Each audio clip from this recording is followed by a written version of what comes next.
Mística do purgatório. O que uma alma vê em seu funeral. As lágrimas são inúteis, apenas orações. Maria Sima. Uma alma do purgatório vê muito claramente no dia do seu funeral se realmente rezamos por ela ou se apenas fizemos um ato de presença para mostrar que lá estivemos. As pobres almas dizem que as lágrimas não servem para elas, apenas a oração. Muitas vezes elas reclamam que as pessoas vão a um funeral sem dirigir uma única oração a Deus, enquanto derramam muitas lágrimas. Isso é inútil. Maria, podes agora dizer-nos quais são os meios mais eficazes para ajudar a libertar as almas do purgatório? Maria Sima. O meio mais eficaz é a missa. Por que a missa? Maria Sima. Porque é Cristo quem se oferece por amor a nós. É a oferta do próprio Cristo a Deus, a mais bela oferta. O sacerdote é o representante de Deus, mas é o próprio Deus que se oferece e se sacrifica por nós. A eficácia da missa para os defuntos é ainda maior para aqueles que deram grande valor à missa durante suas vidas. Se vão à missa e rezam com todo o coração, se vão à missa nos dias de semana, segundo o tempo disponível, tiram grande proveito das missas celebradas para eles.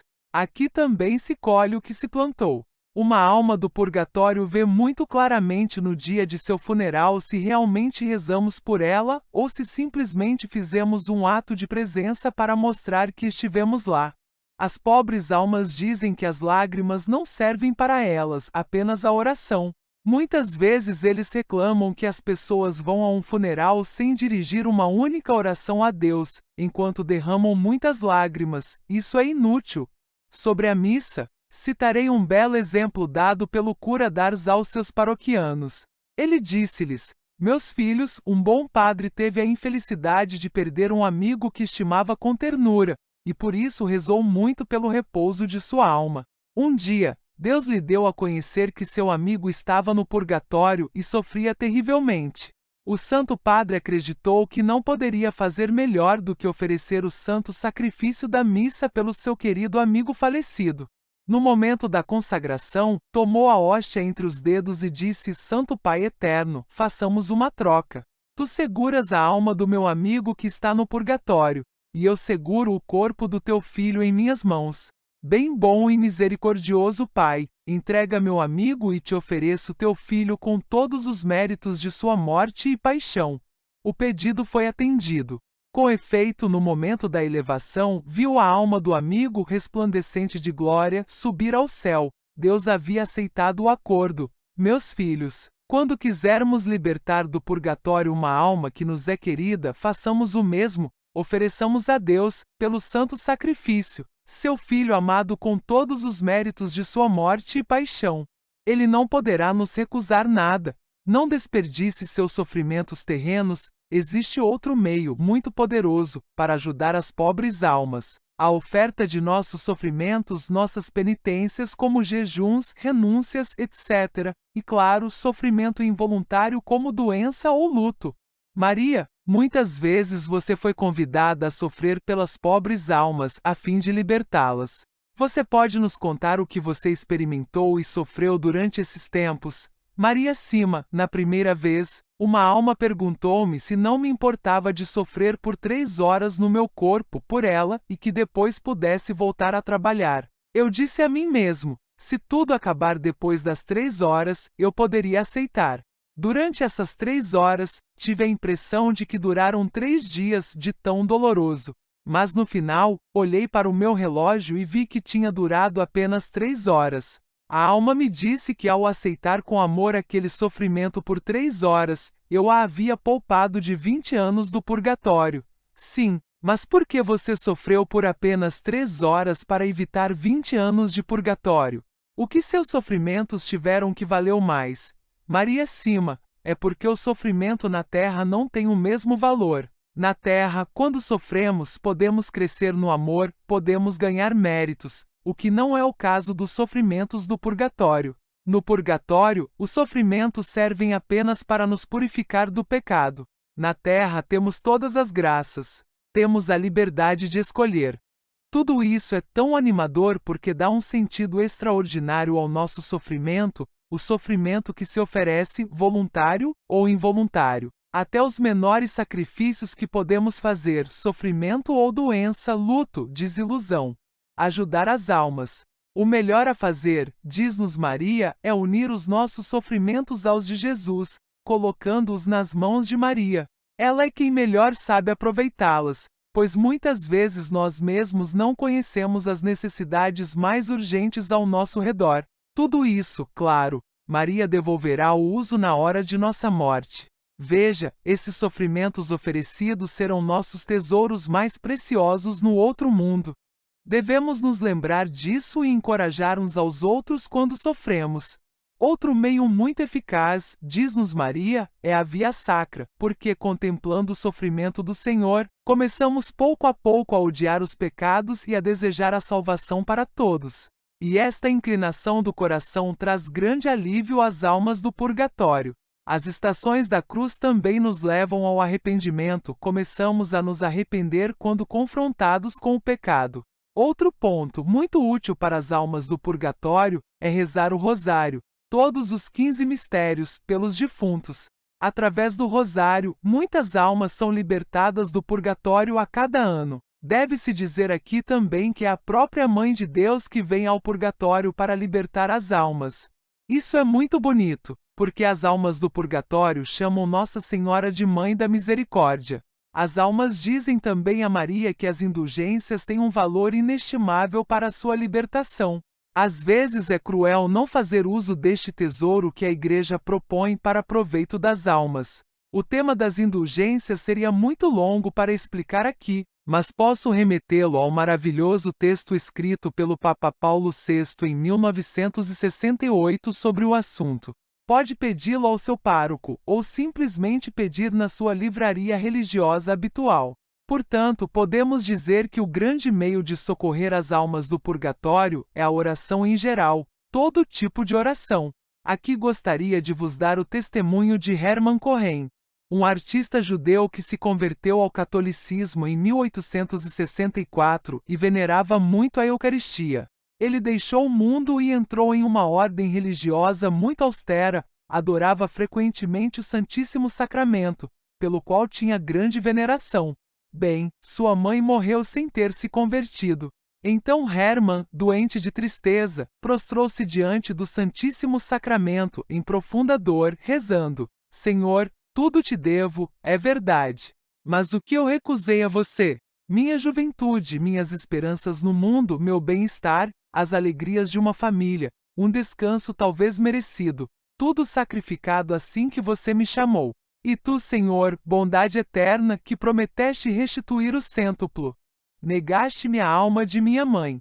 Meu Deus, eu sucumbo a este martírio, vou parar com minhas queixas. Ele chorou seu pobre coração. De repente, uma voz misteriosa atingiu seu ouvido. Homem de pouca fé, sua mãe está salva. Saiba que a oração é todo-poderosa em minha presença. Juntei todos aqueles que você me havia dirigido para sua mãe, e minha providência tomou conta dela em sua última hora. No momento em que ela expirou, fui até ela, ela me viu e gritou: Meu Senhor e meu Deus! Tenha coragem, sua mãe evitou a danação e a súplica fervorosa logo libertará sua alma das amarras do purgatório. E sabemos que o padre Hermann Cohen, logo depois, soube por uma segunda aparição que sua mãe havia subido ao céu. Recomendo fortemente também as orações de Santa Brígida, que são as mais recomendadas para as pobres almas. Deixe-me acrescentar algo importante. As almas do purgatório não podem mais fazer nada por si mesmas, eles são totalmente indefesos. Se os vivos não rezam por eles, ficam totalmente abandonados. Portanto, é muito importante perceber o imenso poder, o incrível poder que cada um de nós tem em suas mãos para aliviar essas almas que sofrem. Não pensaríamos duas vezes em ajudar uma criança que caiu de uma árvore na nossa frente e quebrou os ossos. Claro, faríamos tudo por ele. Assim, da mesma forma, devemos cuidar muito dessas almas que tudo esperam de nós, atentos à menor oferenda, esperançosos na menor de nossas orações, para aliviá-los de suas dores. E pode ser a melhor maneira de praticar a caridade. Penso, por exemplo, na bondade do bom samaritano do Evangelho, para com o homem deixado meio morto à beira da estrada, sangrando pelas feridas. Este homem dependia completamente do bom coração do transeunte. Maria, porque se pode ganhar méritos por mais tempo no purgatório, quando se pode na terra. Maria Cima, porque no momento da morte acaba o tempo de ganhar méritos. Enquanto estivermos vivendo na terra, podemos reparar o mal que fizemos. As almas do purgatório nos invejam esta oportunidade. Até os anjos têm inveja de nós, pois temos a possibilidade de crescer enquanto estivermos na terra. Mas muitas vezes o sofrimento em nossas vidas nos leva à rebelião e temos muita dificuldade em aceitá-lo e vivê-lo. Como viver o sofrimento para que dê frutos? Os sofrimentos são a maior prova do amor de Deus e, se os oferecermos bem, podem ganhar muitas almas. Mas como acolher o sofrimento como um dom e não como um castigo? Como costumamos fazer? Devemos dar tudo a Nossa Senhora. Ela é quem melhor sabe quem precisa de tal ou qual oferenda para ser salvo. A propósito do sofrimento, gostaria de relatar um testemunho extraordinário que Maria nos contou. Era 1954, e uma série de avalanches mortais atingiram um vilarejo próximo ao de Maria. Mais tarde, outras avalanches aconteceram, mas foram detidas, de forma completamente milagrosa, antes de chegarem à aldeia, de modo que não houve danos. As almas explicaram que nesta aldeia havia morrido uma mulher que estava doente e não foi devidamente tratada. Ela havia sofrido terrivelmente por 30 anos, e ela ofereceu todo o seu sofrimento pelo bem de sua aldeia. As almas explicaram a Maria Cima que foi graças à oferta desta mulher que a aldeia foi poupada das avalanches. Ela suportou seus sofrimentos com paciência. Maria conta-nos que se ela gozasse de boa saúde, a aldeia não poderia ter sido salva. Maria Cima, nem sempre devemos considerar o sofrimento como um castigo. Possa ser aceito como expiação não só para nós mesmos, mas sobretudo para os outros. Cristo foi a própria inocência e foi o que mais sofreu pela expiação dos nossos pecados. Somente no céu saberemos tudo o que obtivemos sofrendo com paciência em união com os sofrimentos de Cristo. Maria, as almas do purgatório se rebelam diante de seu sofrimento? Maria Cima, não. Eles querem se purificar, eles entendem que é necessário. Qual é o papel da contrição ou arrependimento no momento da morte? Maria Cima, a contrição é muito importante. Os pecados são perdoados em qualquer caso, mas permanecem as consequências dos pecados. Se alguém deseja receber uma indulgência total no momento da morte, isso significa ir direto para o céu. A alma deve estar livre de todo apego. Aqui, gostaria de compartilhar um testemunho muito significativo dado por Maria. Ela foi convidada a descobrir sobre uma mulher que seus parentes acreditavam estar perdida, porque ela levava uma vida terrível. Bem, ela sofreu um acidente, ela caiu de um trem e esse acidente a matou. Uma alma disse a Maria que esta mulher havia sido salva do inferno, porque no momento da morte ela disse a Deus: "Tens razão em tirar minha vida, porque assim não poderei mais te ofender." E isso apagou todos os seus pecados. Este exemplo é muito significativo, pois mostra que um único momento de humildade, de arrependimento no momento da morte, pode nos salvar. Isso não quer dizer que ela não tenha ido ao purgatório, mas evitou o inferno que talvez merecesse por sua impiedade. Maria gostaria de te perguntar, no momento da morte, há um tempo em que a alma ainda tem a chance de se voltar para Deus, mesmo depois de uma vida pecaminosa, antes de entrar na eternidade, um tempo, se você quiser, entre a morte aparente e a morte real. Maria Cima, sim, o Senhor dá alguns minutos a cada um, para que se arrependa dos seus pecados e decida, aceito ou não aceito ir ver Deus. Lá, vemos um filme de nossas vidas. Conheci um homem que acreditava nos ensinamentos da igreja, mas não na vida eterna. Um dia, ele adoeceu gravemente e entrou em coma. Ele se viu em uma sala com um quadro no qual estavam escritas todas as suas ações, as boas e as más. Então o quadro sumiu assim como as paredes da sala, e ficou infinitamente lindo. Então ele acordou do coma e decidiu mudar de vida. Isso é muito parecido com os testemunhos de experiências de quase morte. A experiência da luz sobrenatural é tal que as pessoas não podem mais viver depois como viviam antes. Maria, no momento da morte, Deus se revela com a mesma intensidade a todas as almas. Maria cima, a cada um é dado conhecimento da sua vida e também dos sofrimentos que virão, mas não é igual para todos. A intensidade da revelação do Senhor depende da vida de cada um. Maria, o demônio tem permissão para nos atacar na hora da morte? Maria cima, sim, mas o homem também tem a graça de resistir a ele, de afastá-lo. Então, se o homem não quer nada com ele, o diabo não pode fazer nada. Isso é uma boa notícia. Quando alguém sabe que vai morrer em breve, qual é a melhor maneira de se preparar?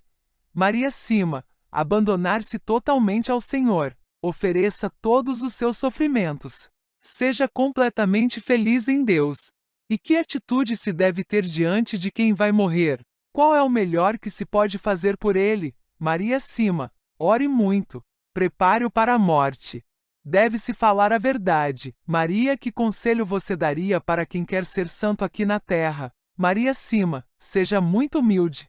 Não devemos estar ocupados com nós mesmos. O orgulho é a maior armadilha do mal. Maria, diga-nos, pode-se pedir ao Senhor que faça o seu purgatório na terra, para não ter de o fazer depois da morte? Maria cima, sim. Conheci um padre e uma jovem que estavam doentes de tuberculose no hospital. A jovem disse ao padre: peçamos ao Senhor para poder sofrer na terra o quanto for necessário para irmos direto para o céu. O padre respondeu que ele mesmo não ousava pedir isso. Perto estava uma religiosa que ouviu toda a conversa. A jovem morreu primeiro. O padre morreu depois e ele apareceu à irmã, dizendo: se eu tivesse tido a mesma confiança que esta jovem, eu também teria ido direto para o céu. Obrigado, Maria, por este belo testemunho. Nesse momento, Maria pediu uma pausa de 5 minutos, pois tinha que ir alimentar suas galinhas. Mas assim que ela voltou, continuamos com nossas perguntas.